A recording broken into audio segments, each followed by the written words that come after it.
Welcome, fellow makers and making enthusiasts, to Pandora's Props. Just kidding, we're doing our first prop revisit, so stick around. Welcome to Pandora, kiddos. This is my new Tomahawk for Axton. Since my first one went missing after PAX this year, I needed to make a replacement. So I went ahead and made some improvements on this one along the way. This was the template that I used to make the first axe, and I referenced it off of this picture, which shows the head of the axe at an angle. I tried to compensate for that and stretch it out a little bit, but I don't think I compensated enough. So for the new axe, I made a new template based off of this reference, which shows better proportions. The first axe was made from EVA foam, and this one is made from lignin foam, more commonly known as wood. This will give it more rigidity so I can pull it off of my belt while I'm in costume. The old one, even though it was reinforced with a thin wire, it still threatened to bend if I wasn't careful with it. So if you want to see my processes, then let's get to our first prop revisit video. So let's start by cutting this out.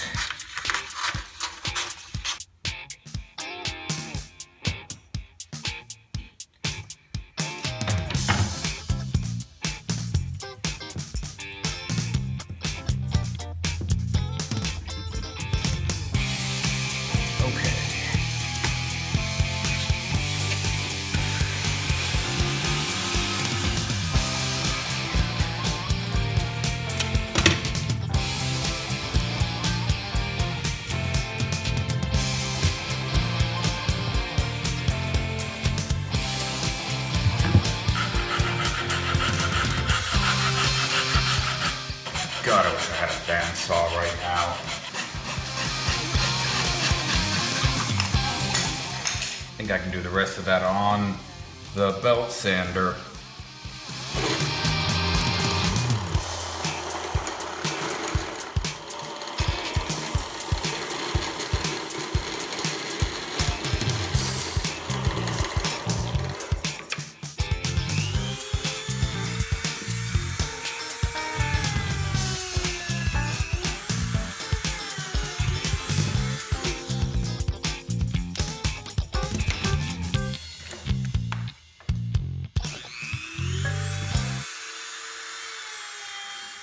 Alright, that's about all the work that I need to do on it while these are together. So now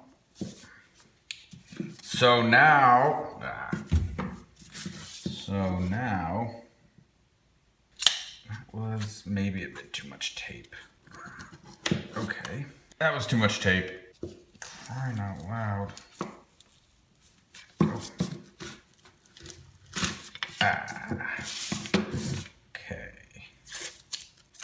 Probably could have got away with about half of that much tape. I'm going to need a handle. I'm going to need to choose a length for that handle. 15 inches overall is too much. Why don't we go with 14? 13 maybe? 13 inches? 14. I can always shorten it later if I change my mind. 14 inches is good. Actually, you know, I think I can get away with 13 inches. No, 14. 14 inches. So this one.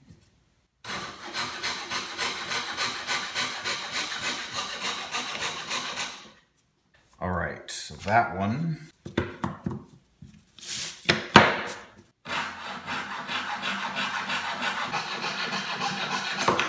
So now, just like I did with the foam axe, I'm gonna have an overlap for strength. Also for strength, and also like I did on the foam axe, I'm going to add a steel rod. So I've got this 1/4 inch steel, is that 1/4 inch? That's 3/16 steel rod. That's going to run most of the length of it. Exactly in the middle here. 12 1/4.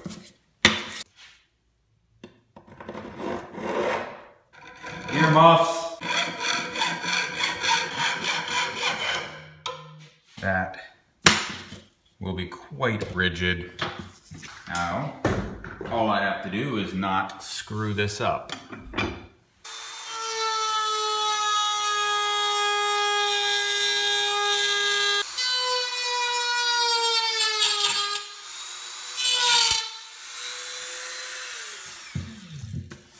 All right, I don't see any gaps, so I think it's deep enough.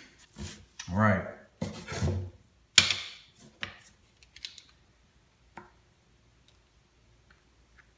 Whoa. Hello, epoxy. 3 glubs. A glub is a very precise unit of measurement. 1, 2, 3 glubs. You don't want to be off by a glub. Oh boy, you do not want to be off by a glub. Now, this is quick setting, so I'm going to want to work kind of fast.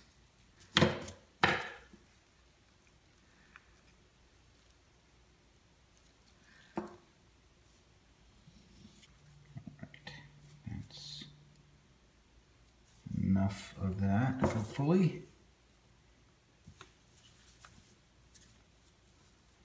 Yeah, that was more than enough of that. Yikes.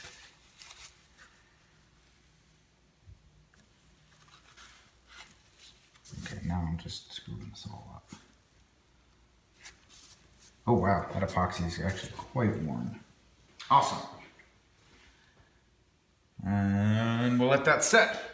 I just want to get some of it off and expose the wood again so that the wood glue can soak in. It's a good question. Contact cement or wood glue? We're going to use wood glue. I use contact cement for everything. Let's do something different.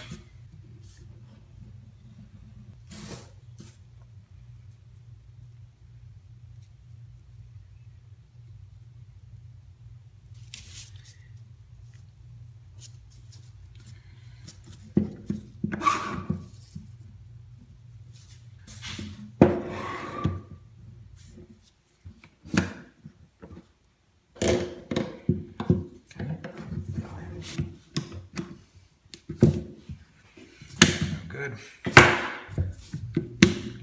Lost a little bit there. Come on. Nope. Oh, that sounded like it broke. What the f was that?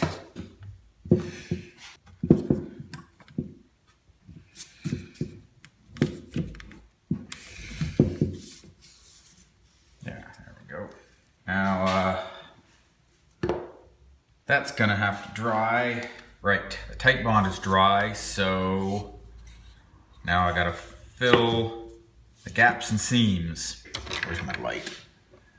I've got pretty decent separation right there. Thought I had it clamped down better than that. Nice, Tom. Real nice.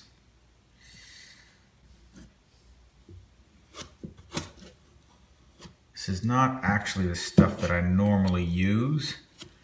It actually feels really gritty. Okay, for these. Chunky stuff. This is not at all what I'm used to using. Why am I even doing this? This is going to be mostly covered by paracord. Right, wood filler is dry. Now it's time to clean up seams and edges. It's really thick now because it's 2 layers of wood, which is obviously not accurate to a real axe, but because it's Borderlands, I'm gonna leave it because everything in that universe is pretty chunky. Oh, I'm gonna need holes in this as well. Let's see.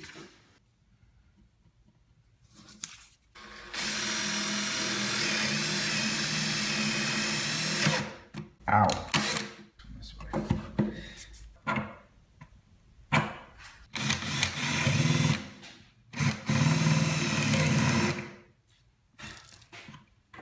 Found the steel rod in there, which is appropriate considering kind of the same thing happened on the last one.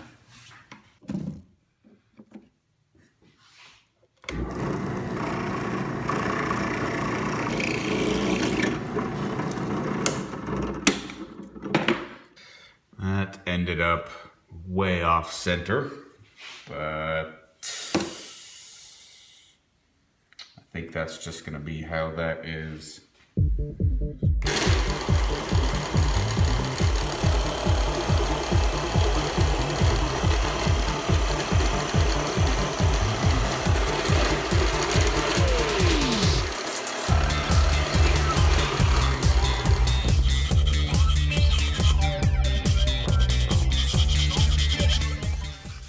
So I'm gonna take this line out, line that up.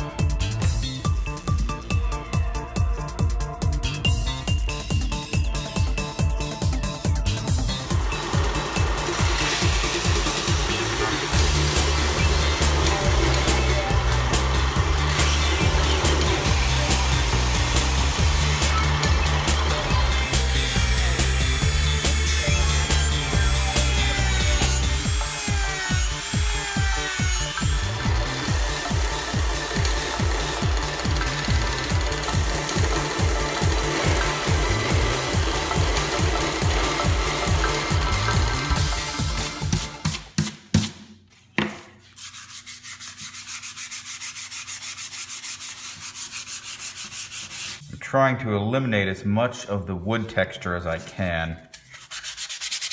I'm also knocking down these sharp corners. No reason for them to be so sharp. Okay, all the corners have been pretty well rounded. The wood grain texture has been knocked down as much as I can with 220 grit, and now I'm ready to paint it. The first paint that we're gonna put on is this Rust-Oleum filler and sandable primer. This is going to do a great job of filling in the wood grain, and then when you sand it down later, you're gonna have a perfectly smooth finish and it won't look like wood anymore. This is the same stuff that I use on my 3D prints to knock down layer lines.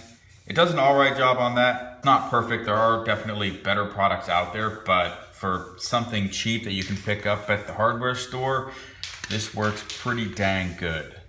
Now we're gonna start sanding this down. I'm gonna start with 220.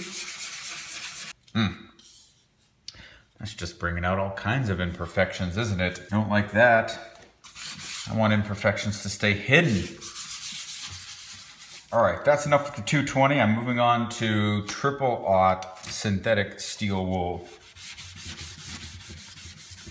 No, that's showing off swirls from the 220. So 500 first.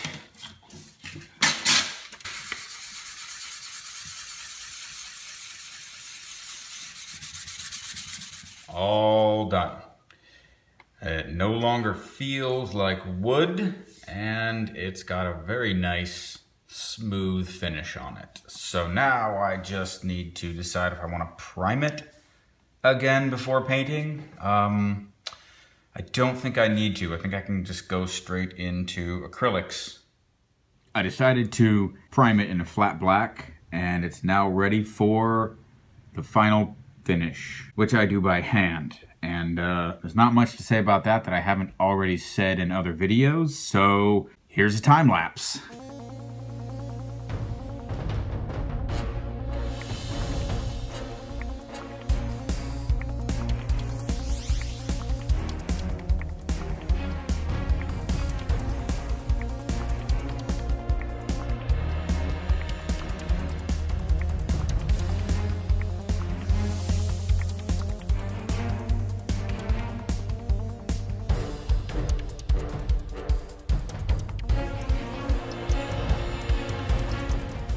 Put a coat of clear on here just to protect the paint job while I cord wrap the handle.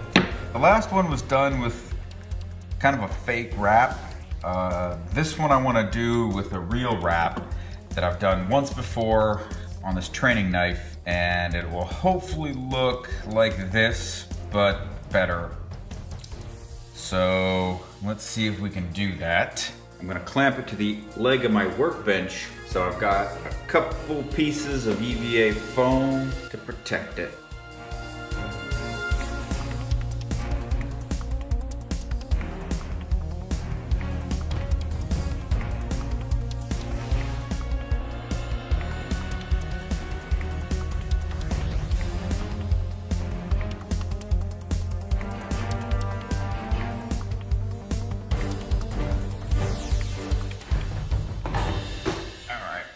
just gonna cheat and do the same thing that I did on the last one. I'm just gonna cut them and put a little bit of epoxy on there.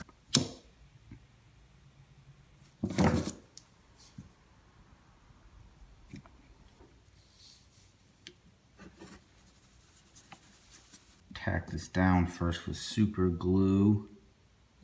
That'll hold it while the epoxy cures.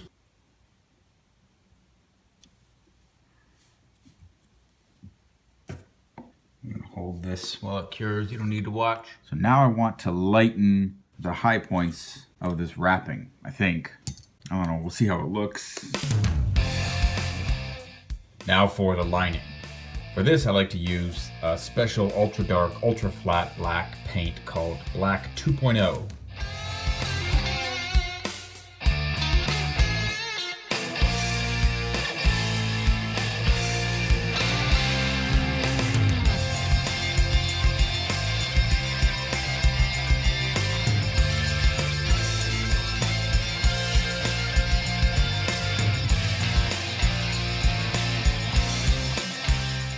And the last step, little lanyard thing.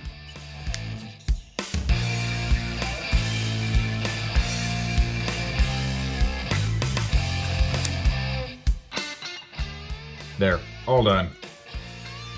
Axton's new Tomahawk.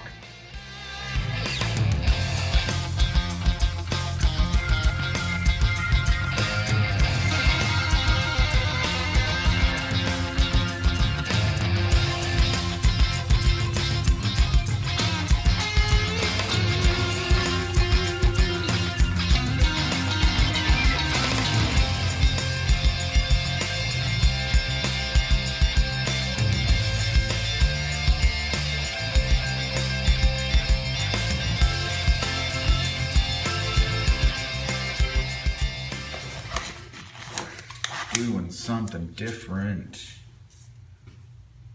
might be fun. Also, it could really screw things up.